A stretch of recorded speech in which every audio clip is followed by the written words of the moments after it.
Okay. So, good evening once again, and welcome to the Hill Conversations. Tonight's program, I'm speaking to Mumba Kanyanta. Mumba Kanyanta is a youth from Lusaka and a law student. Hi, Mumba, how are you? I'm alright, thank you, Pilato. How are you? Very good, I'm very good. So, Mumba will be presenting her budget, and obviously, a budget that she feels would address inequalities in Zambia. And for the purposes of this program, Mumba, you've been referred to as the Minister of Finance. And every person who will be contributing will be referring to you as such and as honorable, and you'll be referring to them as honorable. So this has become now Parliament, and I'm the Speaker of this House. So, Mumba, you have 20 minutes to present your budget. And after that, I'll ask you questions and I'll also direct questions from our viewers, and I'll direct them to you, and then you respond to the questions that will be coming from our viewers. Your 20 minutes starts now. Alright, thank you. I would like to first greet all my people. Mulishani Mwanse, Mulibwanji, Mwaliwihabuti. Um, my proposed budget, before I get to my proposed budget, I'd love to um, state that inequality takes several different forms. It could be political, legal, could be financial, and social. But the one thing we tend to miss out is the fact that all these forms of inequality actually stem and sprout from financial inequality, so which is at the core and at the present. And in order for us to address all other forms, we need to ensure that we address the issue of financial inequality. With this said, I'd like to move on to my proposed budget. Our proposed budget as our government, which is um, mainly focused or premised on five major issues, that is health, education, tax reduction, agriculture, and infrastructure development. So before I go on, in budgeting, it is very important to ensure that um, prioritization and efficiency in spending is at the core. And with this said, I'll delve into the health sector.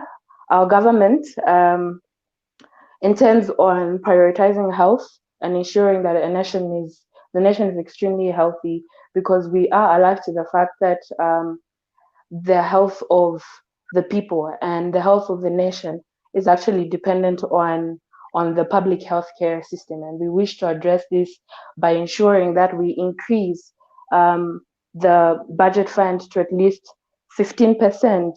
I'll make a comparison with the previous budget, that is 2019 and 2018, in which the budget expenditure had been reduced to about 7.8 percent, and we wish to actually bring it to at least 15% in order to ensure that the health sector has the major um, the major resources that are actually needed. So with this, we're going to focus on the maternal and child mortality, HIV/AIDS health um, treatment and prevention, cancer, among many other issues. In order to ensure that this is implemented, our government will ensure that it puts in mechanisms at the Ministry of Health to ensure that this budget is strictly implemented and funds are not actually misappropriated or misdirected towards several other factors and sectors. In addition to this, our government will also ensure that there is um, an increase in education. Education is the backbone of every nation. I'd like to believe an education-free society would um, be going back in time and pretty much um, inhibit or pretty much promotes recolonization, which is what we want to prevent. With this said, I'll take you back to the figures of the 2019 budget, the 2015 budget, which had 20.2 of the total budget fund towards education, and we saw a reduction in 2019. This dropped by more than 5%, reducing to 15.3. and reducing to a further 12.4 in 2020. So what our government intends to do, Honorable, is to ensure that we at least reach the threshold to about 15%. This will be a rounded figure of about 3% increase towards channeling of funds towards the education sector, both um, on basic and primary, including tertiary levels, ensuring that all our youths and young people are actually educated and empowered in order for them to acquire the necessary trainings that will empower them in society and ensure that they're able to come up and be innovative enough to come up with um, resource generating projects or employment mechanisms which will bridge the gap of unemployment as well. To go further, we would like to increase and ensure that the agricultural sector is not put aside. We acknowledge very well that agriculture is at the center of the economy, and everything that goes on in the economy is actually to some extent as a result of the agricultural sector. As we have seen in the recent past, there's been a reduction or a drop of agricultural produce that's been yielded in every season year, and this is due to bad climate. So what our government will not do is to blame the climatic conditions of our country or the world at large in order for us to say we have failed to put up the necessary mechanisms. With this said, we will employ sustainable means of agriculture that will empower farmers and the general public that are actually venturing in agricultural products in mm, order to give them the strategic agricultural methods and in order for them to increase the yield gains. We'll also ensure that we generate enough income to provide the necessary trainings so that people can practice diversification in both agricultural products, crops, and livestock and fishery farming, mm, respectively, all across the board. So we in agriculture would like to also squeeze in the aspect of protecting the sensitive areas and ensuring that we protect our sensitive areas and such as the forests, reserves, and aquifers, so that we do not actually depreciate the climatic conditions or contribute to the degradation of our environment further.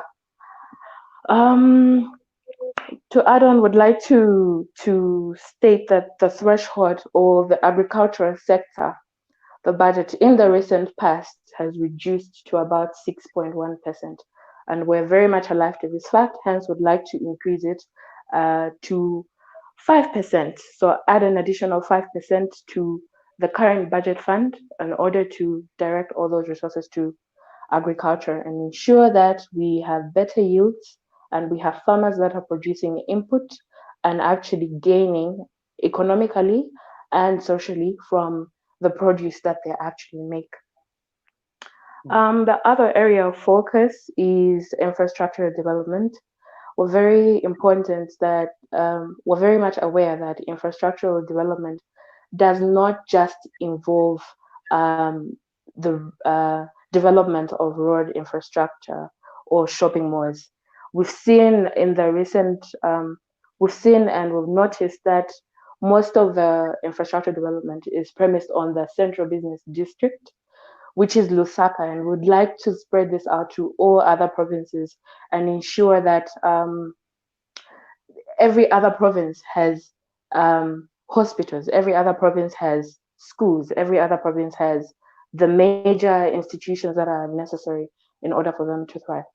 So, with this said, would like to redirect 3% of the funds um, that would have been allocated for defense to infrastructure development. And by infrastructure development, our government does not mean the road structure. We are talking about schools and hospitals and all other facilities that are necessary for the public and society at large in every other province apart from Lusaka. With this said, our government will focus heavily on considering the tax regulations that we're currently facing. As a government, we will not entirely rely on tax as a source of government revenue. Hence, we will seek out um, other ways of ensuring that we raise government revenue. With this said, we understand that having a comprehensive review of the tax system and budgeting process and implementation is extremely important in order to respond to the needs of the economy. So rather than spending so much money on debt structuring, we intend on rechanneling or redirecting the source of income that the government actually relies on, and this not being the major taxation. Because if we look at it in a practical sense, in 2020, being faced with COVID-19, it's left a lot of people unemployed, and others have been let off work. Hence, as a government, if we say we will rely on tax as one of the ways in which we generate income, that will be to a very large extent detrimental. Hence, we have to start looking to other methods, such as statutory fines. I'll give an example of the failed speed traps. We would like to bring those back and ensure that there's accountability and transparency in the manner in which this money is actually being spent. So instead of misusing those funds would go towards funding the major or the priority sectors in the budget. So to add on, with regards to the tax consideration again, our government will ensure that it puts Zambians first with regards to investment and their businesses. We will not differentiate small businesses by charging them high tax rates as compared to foreign investors that actually run big companies. So the main goal is to actually ensure that we get taxes that are actually that much or that actually that are in line with the profit margins that these um, foreign investors, are actually making. So this will actually ensure that Zambians are able to build their small businesses and to earn from those small businesses, to employ other people from those small businesses, and being taxed on a basic and standard manner rather than being overtaxed and remaining with barely anything. So to add on, we'd also like to apply for grants rather than debt borrowing, which at this point our country is in a very destabilized manner. I'd like to put it that way. Borrowing more would not be the best channel to use in order for us to fund and implement our budget. Hence, would like to apply for grants. However, the difficulty in doing so is that there's a high need. It is highly necessary to have transparency, and it is highly necessary to be accountable in order for grants to be awarded to any particular nation or government at the international level.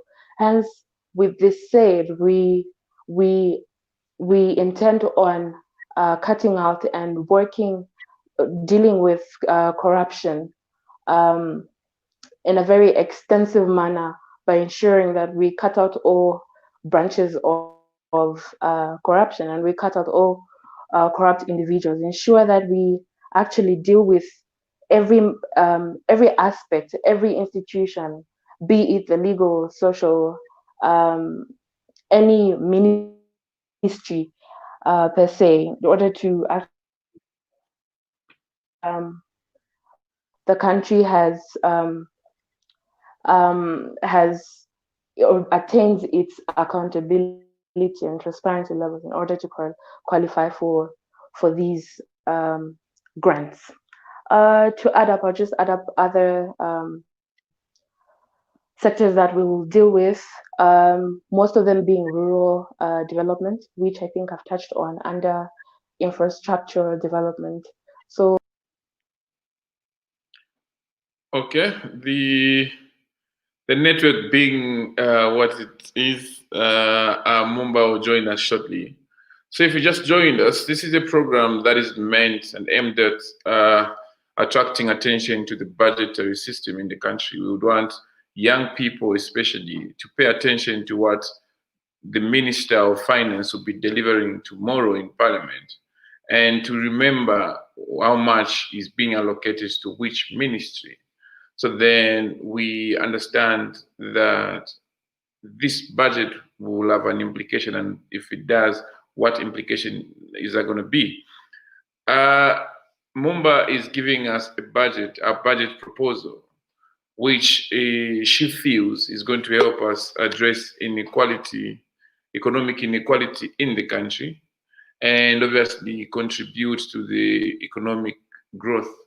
Mumba would come through. I'm the only Zambian with very good network, so I don't disappear. Everybody that comes on this show disappear at some point. Yeah, so we are listening to Mumba. She's presenting a budget. And if you are listening, I would like to remind you that tomorrow, the 25th of September, the Minister of Finance will be presenting the budget. This is a document that every Zambian should be interested in understanding. If you are a Zambian, this is a document that you need to pay attention to, because this is a document that indicates how resources, how monies will be spent, and how monies will be raised in this country. Uh, I know a lot of Zambians have this saying, "Boma yanganepo, boma yanganepo."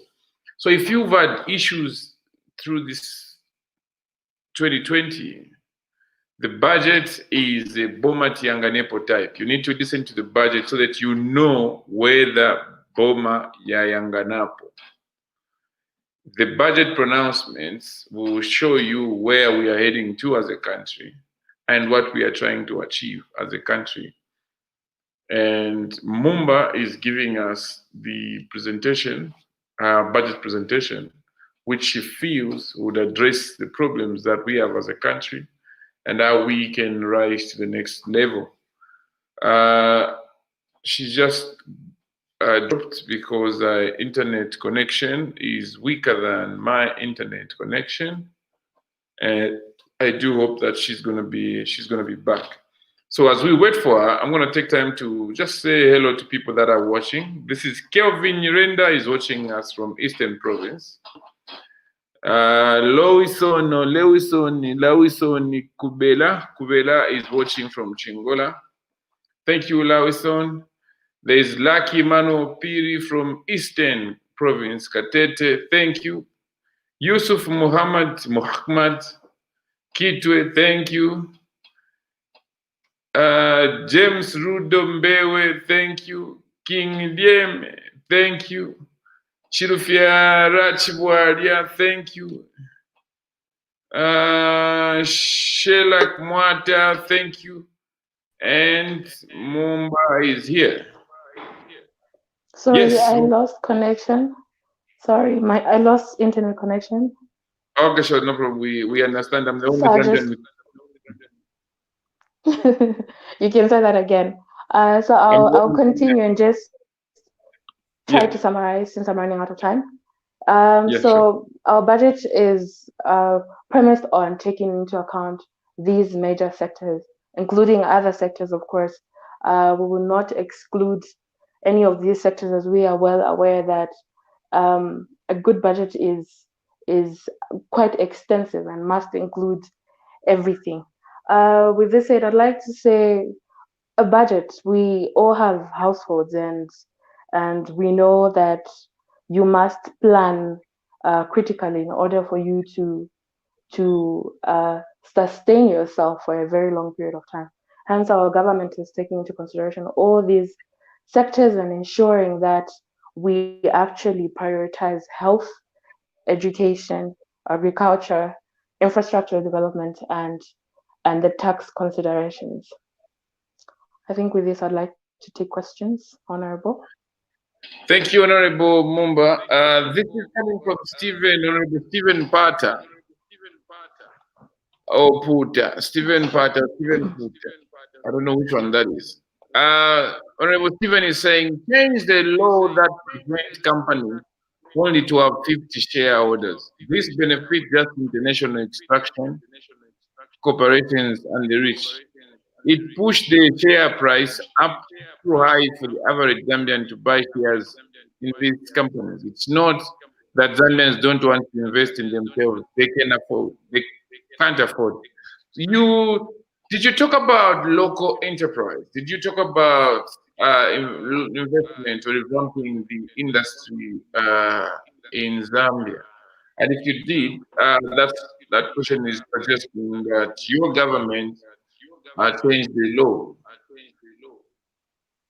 I'd like to respond to that question by stating that changing law is not something that is easy. It takes quite a lengthy period of time. However, our government would take that into consideration and ensure that at whatever point, be it share purchase or starting up a company or starting up a local enterprise, it actually advantages a Zambian more than a foreign investor in order for them to benefit and actually contribute to the economy, but more benefiting than ensuring that they contribute so that they can sustain themselves. I hope that's clear enough.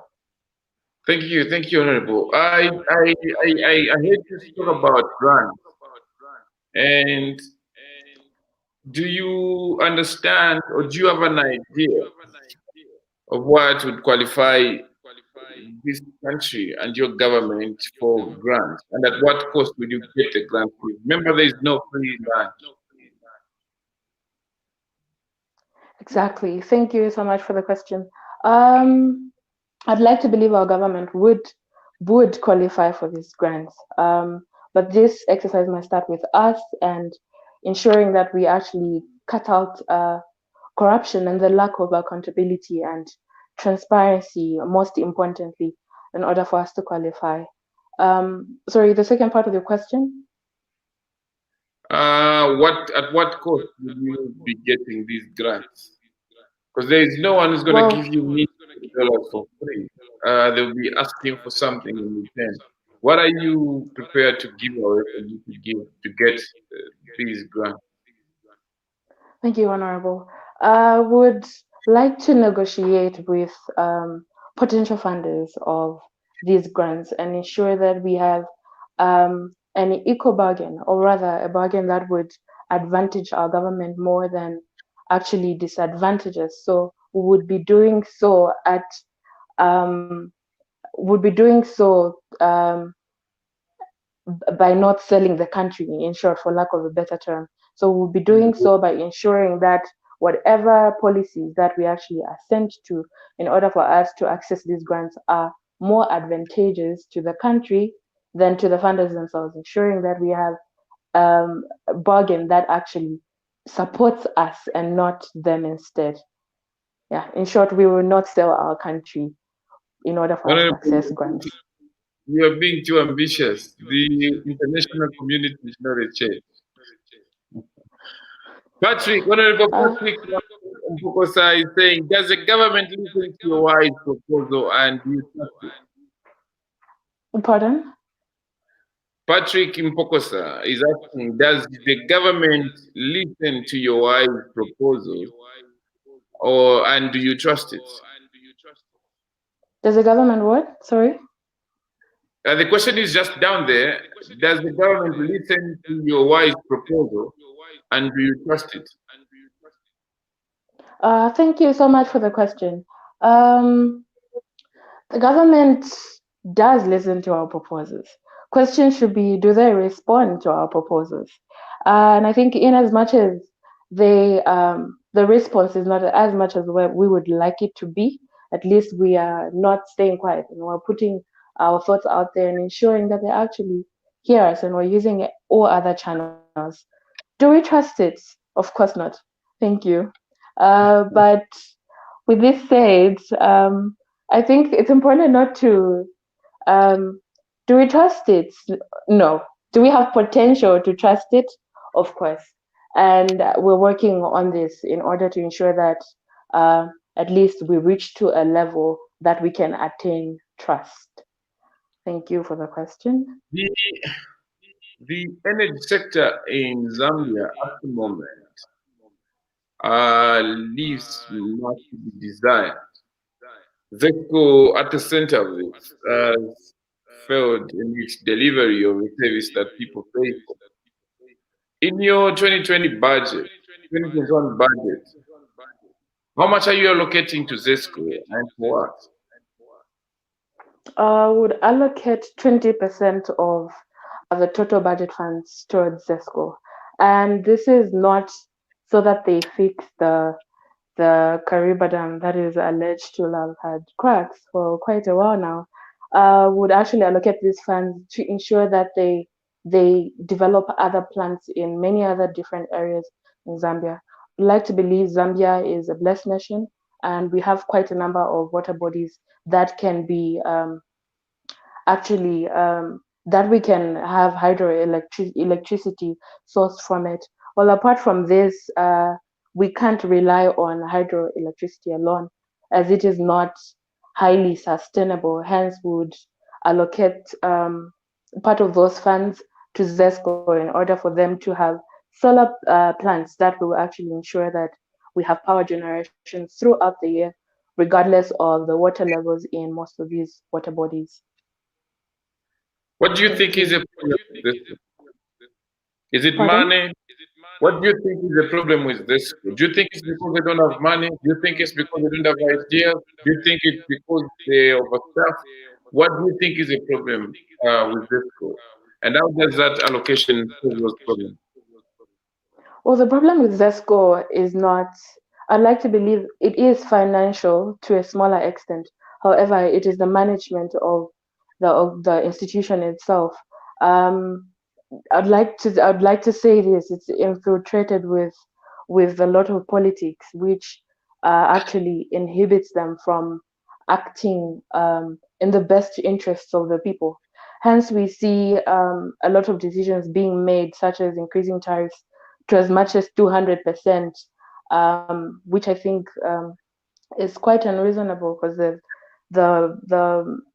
a Zambian person actually, um, a Zambian person, an average Zambian person would find that difficult to actually live up to. Hence, the problem is less of a financial situation, but much of a management issue.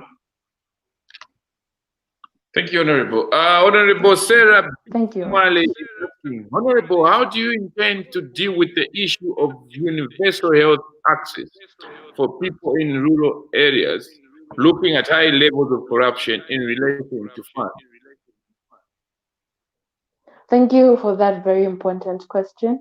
And like I highlighted earlier, would like to allocate at least 15% of our entire budget um, to actually cater for the healthcare system. And of course, the people in the rural areas are not left out.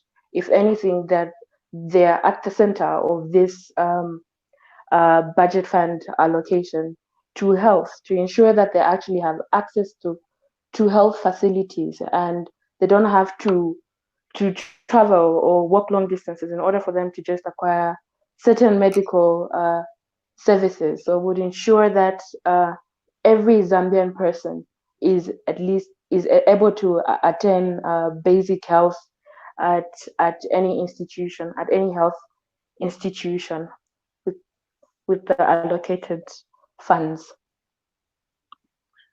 Honorable Sieta Mwenya Chinanda is asking about electricity. Is the government still exporting power to neighboring countries? Is your government still exporting power to neighboring countries? Thank you so much, Mr. Chimanda, for the question. Um, well, yes, the government is exporting. However, I'll explain slightly on how this works.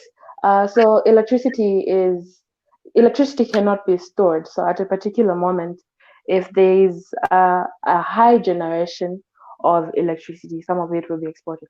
However, we're not blind to the fact that um, this is also done at the expense of most Zambians. We see that we are being load shedded while electricity is being sold to other countries. Hence, we will address this situation by ensuring that every Zambian person, or at least the majority of the Zambian people, and by the majority, I'm not referring to those that are sitting comfortably in their houses and are able to afford fuel for their gensets. I'm talking about the the unprivileged Zambians rather, or those that are mostly defranchised. So we ensure that we actually um, have power for every household for a reasonable amount of time, and if it means reducing the load shedding by introducing alternative means of generating electricity, as I highlighted earlier, using solar, we shall do so. Thank you for the question. Honorable Opangika Onyada Odala is asking, but how can ZESCO be self-sustainable?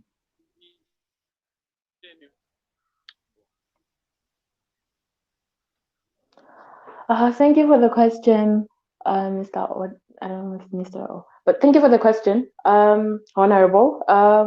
With regards to ZESCO being self-sustainable, as I earlier alluded, it's very important for ZESCO to diversify and ensure that its reliance of um, power generation is not just hydro, but it should also be solar, and we can take advantage of many other sources of power.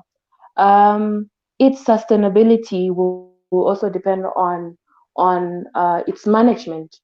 It being a parastatal, I believe, in as much as it is a parastatal, I believe um, it shouldn't be controlled, or its arm should not be twisted in making its decisions.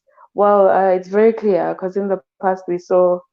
Okay, let me not get into that, but yeah, it should be a standard. It should stand alone in its decision making, of course, with influence from the government, but the government should not twist its arms in order for it to actually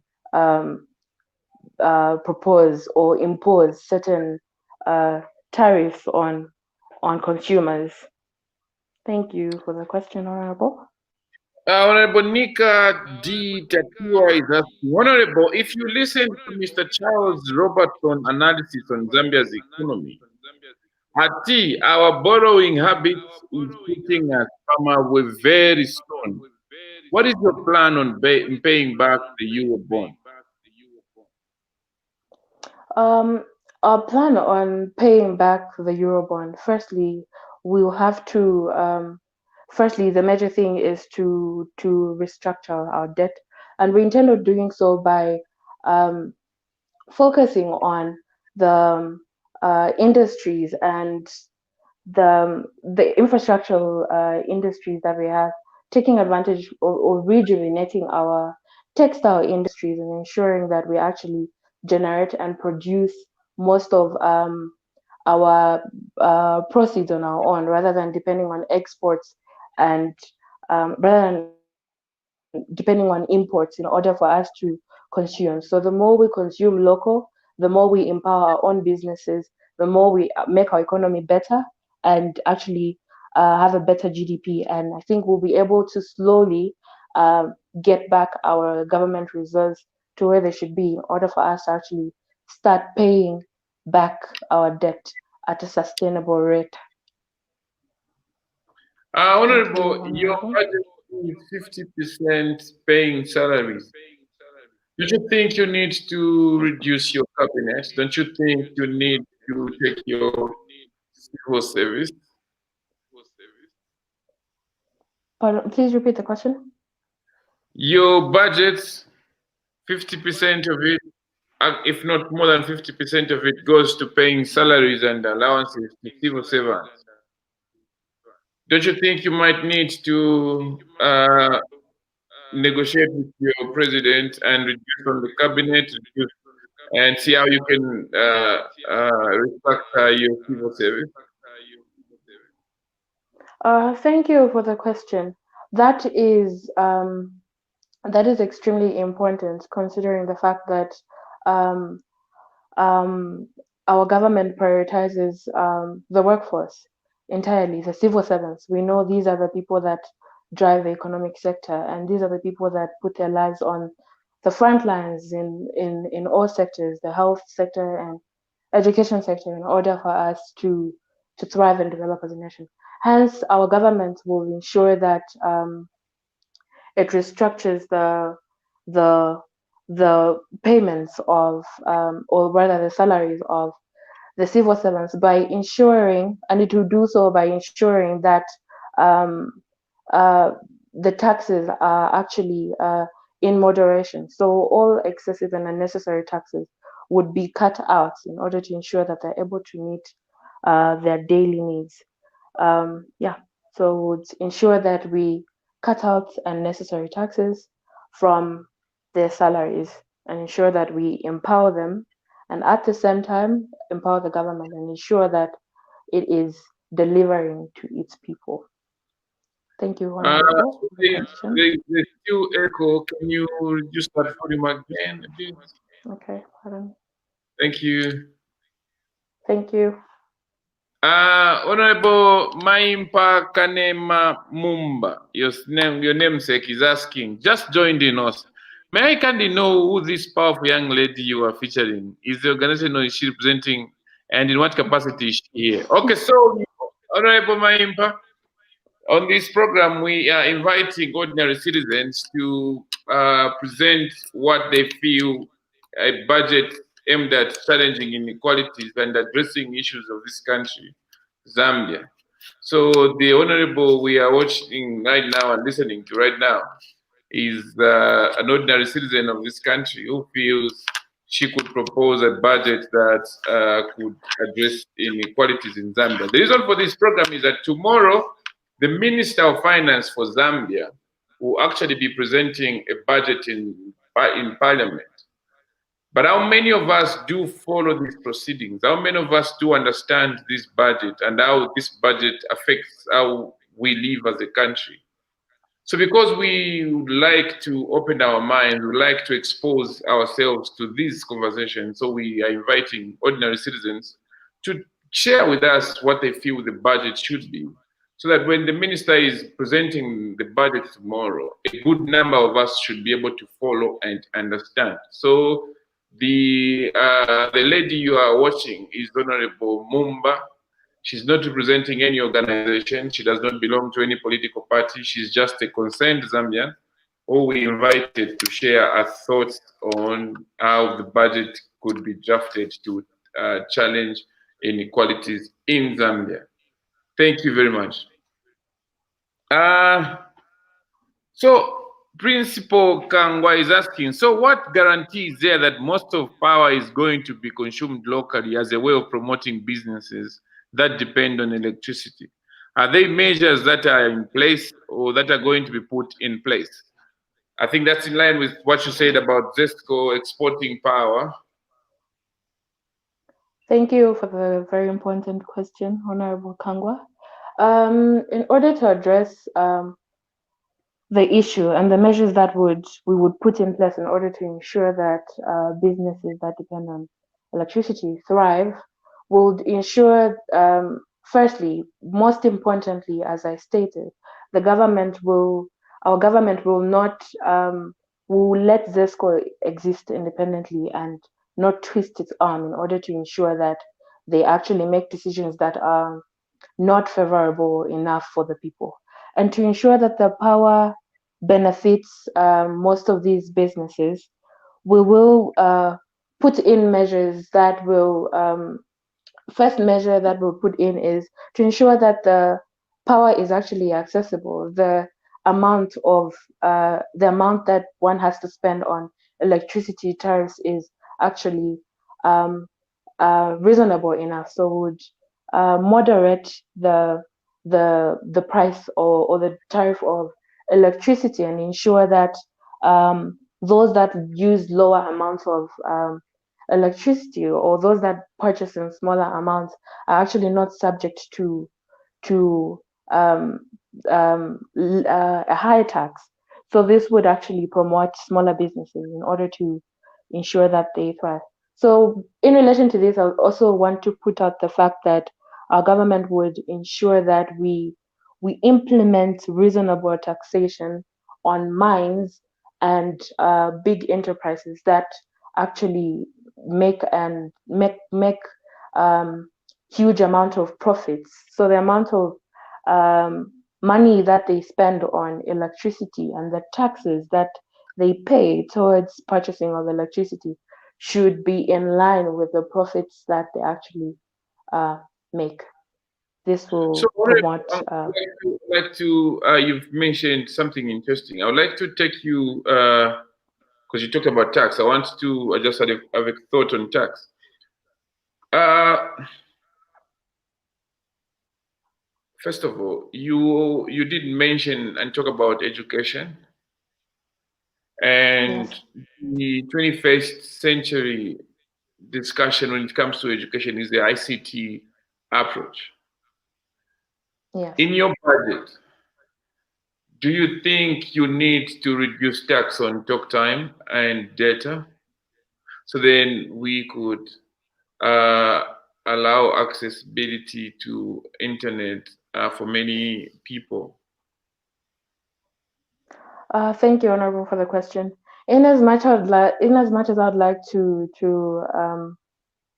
excite the public and say we'll give free Wi-Fi, as um, someone earlier alluded, we would consider reducing taxes on on on on data. But then, will this actually benefit the education sector exclusively? So, in doing so, would ensure that maybe would ensure that we actually um, partner with the mobile network providers in order for them to actually um, offer these services at a lower um, price for school-going children and generally education facilities such as schools and universities in order to promote um, e-learning and in order to promote the use of um, technology. So we'll do this by partnering with them and bringing them on board rather than reducing taxes or reducing the taxes towards data and purchases on airtime. Would bring them on board and ensure that we will strike a better deal for our school going children and those that are at higher learning institutions. Thank you, Honorable. Honorable Kelly is asking if ZESCO is having problems providing electricity to its fullest capacity. What are the possibilities that electricity will reach even in the rural areas of this country? Thank you for the question, Honorable Kelly. Uh, with having looking at the placement of most of the water bodies, we see that most of these water bodies are actually located in rural areas. ZESCO can take advantage of that and actually have hydroelectric power stations placed in those areas. What that means is that they'll actually have to connect cable lines in those particular areas, and those people would be first priority in accessing the electricity that will be generated by ZESCO. So, hence, that would tackle the situation of um, rural areas having electricity as well. In those that do not have water bodies, that's why we are not focusing on only hydroelectricity, but on solar electricity as well. Those that do not have water bodies would place in those areas solar energy in order to ensure that every person has electricity in this day and age, or Honorable, access to lighting. I would like to get your thoughts. The president had mentioned and also the minister of energy had mentioned that in 6 months' time, load shedding will be a thing of the past. As a minister responsible for the resources and planning, do you have an idea of how many new customers will be added to Zesco clientele or be connected to Zesco? And do you have an idea of how much power they would be consuming in addition to what we already have? Thank you so much, Honorable, for that question. Um, 6 months, to say 6 months would quite be unreasonable, because looking at the population of um, the people currently that are dependent on Zesco in order for electricity and lighting, to say this will be done in 6 months would not necessarily be reasonable. Hence, we would do this extensively and at in stages in order to ensure that we actually have people that are accessing electricity currently, and those that are yet to access electricity are also able to do so, and um, do so without having to cut it out so much. Because what's the point of actually providing a commodity that you can't provide? What I mean is, you're premised to actually provide this commodity, electricity, which is kind of what Zesco is currently doing, and then bring more people on board. So the capacity or the electricity that would actually be required to sustain all those people would be would not be enough. Hence, we would do it in stages in order to ensure that all everyone has access to lighting and electricity, and Uh, reduce load shedding to as much as possible. Chance for me to Honorable Anstance is suggesting that other sources of energy must be championed. Solar, biogas, for example. So, in your allocation, your budget allocation, how much attention are you giving to alternative sources of energy, especially in biogas? Um, with regards to the amount of funds that we're allocating towards the alternative sources of energy, this would amount to 10% of the funds in our budget. And this will be split mainly focusing on hydroelectric energy and solar, because um, biogas, um, in as much as biogas is reasonable, I'd like to believe it's slightly more it's slightly more expensive than solar energy in terms of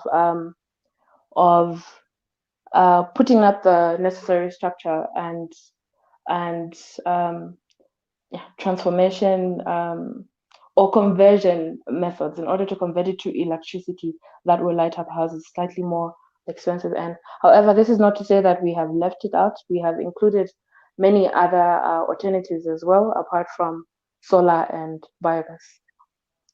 Thank you.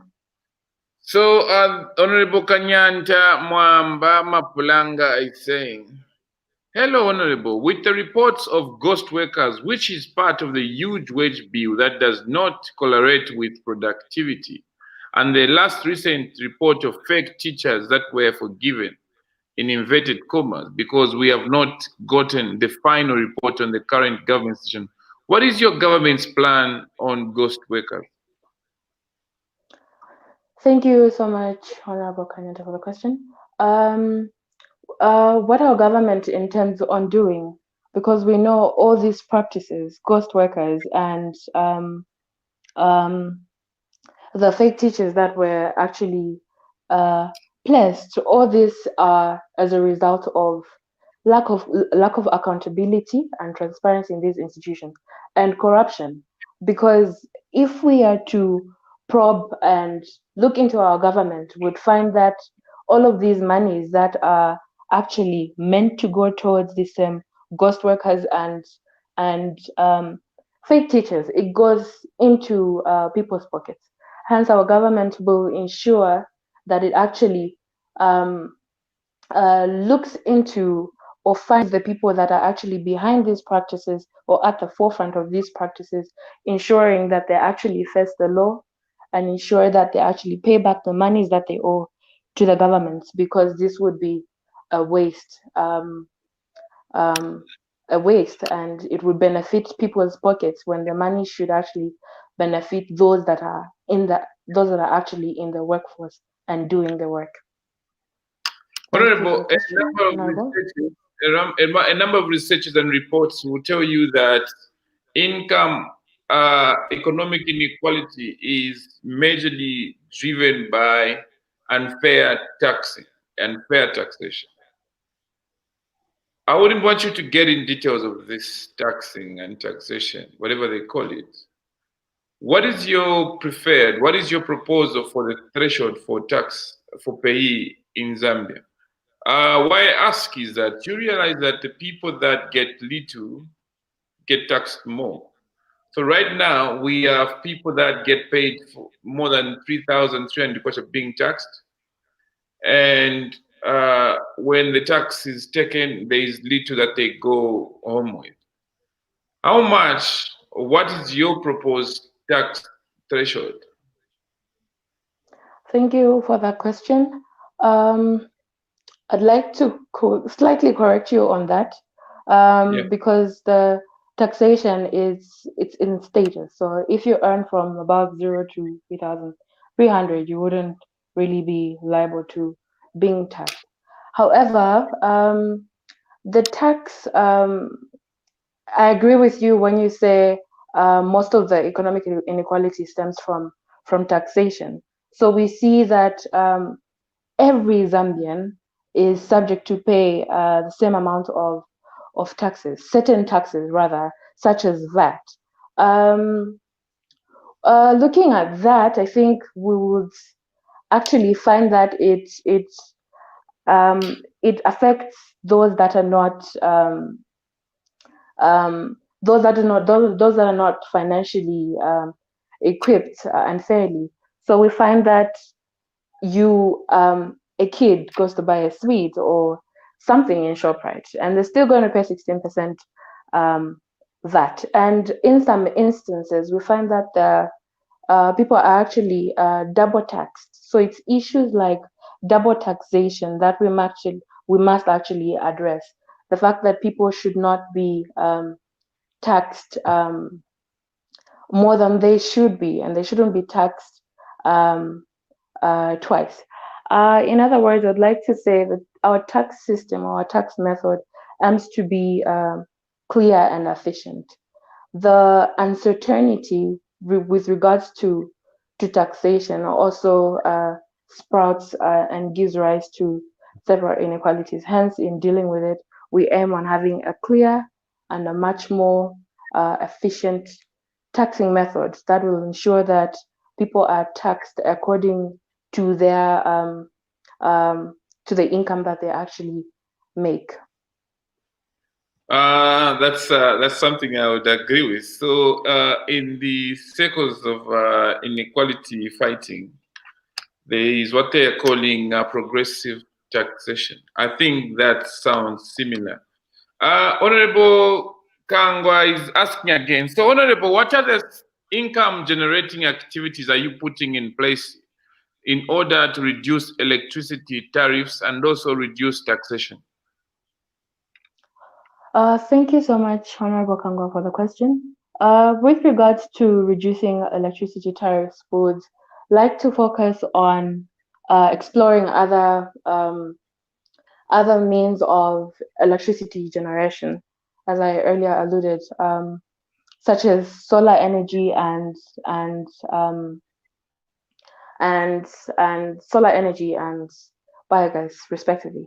And then we also have several activities in which we encourage the general public to utilize this commodity effectively and sustainably. So instead of using certain or using electricity in an unreasonable manner, we encourage turning off appliances that are not being used. We encourage exploring other means of electricity if and when citizens can do so. Then, with regards to reducing tax, our government intends on exploring statutory exploring statutory means of accessing revenue or increasing revenue generation, such as the fees from road taxes, um, several other institutions with regards to registering for companies, the government owned institutions at which you have to pay a particular fee. We intend on getting that money and taking it back into the economy by ensuring that we use each and every penny to implement the budget efficiently. Thank you, Is your Honorable. government broke? Um, Thank you so much, Honorable, for that question. Our government is not broke. Our government is very, our government is not broke at all. The major disease that we have been fighting is misappropriation and a misuse, and the individuals and certain institutions that actually misuse funds are what have led us to where we are now. However, to say that we are broke would be um, that would be trying to massage our wounds. We do have money. It's heavily mismanaged. We do have a bit of financial constraints, but we are not broke. Honorable Dala has come back and saying, any plans to take control of Zamtel? I don't know what it means. Surely a country cannot operate without having its own solely public telecom. Even for security reasons, this is worrying. Who owns Zamtel? Is it? I'd like to believe the state bought it back after the scandal that had occurred in the recent years. Hmm. So it's currently state owned. Okay, thank you. Honorable Elisha Simpamba is saying, yes, Mr. Pilato. Question is, are they going to express themselves why our economy has so depleted to 20 kwacha point 27 to a dollar, as they shall be making budget for 2021? I don't know if Thank if you. someone responds to. I don't think that question is meant for me, but I'll try to maybe add on top of the question. They do owe us an explanation as to why our economy or our currency has depreciated this much. Mm. I think I'll take the You, next question. according to your budget and according to your plan, suggestions, and proposals, how do you plan to stabilize the kwacha? Thank you for that question. In stabilizing the kwacha, I would like to focus more on um, um, rejuvenating the economy. And how do we do so? By promoting several local products, cutting out imports and increasing exports, export more of our local products, ensure that the major companies or major um, developmental infrastructures are run by Zambians in order to keep the money in the country. So this will reduce inflation and ensure that there's enough money circulating. I'd like to believe working on the economy would improve the current depreciation of our currency. Thank Are you there for the question. any specific activities, any specific investments that you feel if they were done, the kwacha would respond positively? Thank you for the question. I'd like to believe investments in infrastructural development. if we worked more on um, um, having textile institutions that actually produce um, maybe take for instance an example clothing materials that will cut out export on clothes. For instance, another example is Indeni, the oil company. If Zambia was to process its own oil, I think that would cut out on unnecessary costs of importing fuel at very expensive prices. So in bringing back or awakening such um, developmental infrastructures would actually ensure that our growth development product is quite high and efficient enough in order to put back trust and confidence in our economy. Hence, this will have an effect on our currency. Thank you very much, Honorable. We've come to the end of the Thank you for the program. question. But as usual, Thank you. I'll ask you to invite people to do one or two things. So in this case, I'll ask you to say your closing remarks in terms of call to action to the government and the leaders of this country that could be watching. And secondly, to the people of Zambia that are watching. What is it that one thing that you feel has to be done by the government for us to address the issues of inequality in this country? What is it that you feel, especially in terms of government, in terms of the budget or the way we use our resources? What is it that you feel that the government should do that you feel could speak into reducing inequality? Secondly, what is it that you feel that people have to do, especially now that we are discussing a new budget for the new year, which is coming next year? What is it that you ask the people of Zambia to do? Yes, please. What I'd ask the government, my humble appeal would be to deal with the issues of corruption. It's not a new thing. It's been there for a while. It's been quite prominent um, recently, and it's not something that people have kept quiet about. Something that we're constantly preaching about and calling our government to address. So our government needs to address the issue of corruption because what this does, it outrightly and takes away from that poor person who should have a little something in their pocket and adds on to what that person who has so much already has, adds on top of that, and it disadvantages several people from actually accessing the funds that they should be accessing. And with regards to the budget, I feel the government needs to focus and prioritize more on the things that matter. To be honest, I don't understand, and up to date, I still wonder why um, Zambia would need so much defense equipment. I don't think we are at war with anyone. I don't think there's political instability in this country. Hence, they need to prioritize what matters.